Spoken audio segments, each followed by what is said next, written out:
Welcome! In this channel, we explain automotive terms. Truck bed liner is a protector applied or installed into a truck bed. It can be used to protect the bed of the truck from impact and abrasive damage. These liners are used on the inside of the truck bed, which is often exposed to sun, salt, sand, chemicals, acids, rain, hail, and various other damage that causes corrosion. Manufacturers offer two basic types of truck bed liners. Spray-on liners are usually considered the best way to go for attractiveness and longevity. It is made from a sprayable substance that adheres to the truck bed from an applicator.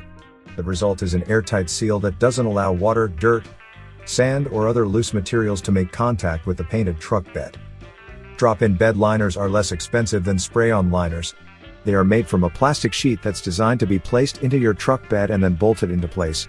Because drop-in liners have gaps between the edges, the loose material can fall in between the gaps and the bolts can loosen over time. This causes the liner to shift position, be noisy, and eventually create maintenance work. Other aftermarket options are liners made from rubber or carpet. To save more money on car expenses, claim a free engine code eraser by clicking the link here or at the description link below. You're also welcome to leave comments below. Our mechanic professionals will answer them shortly. Don't forget to like and subscribe to our channel.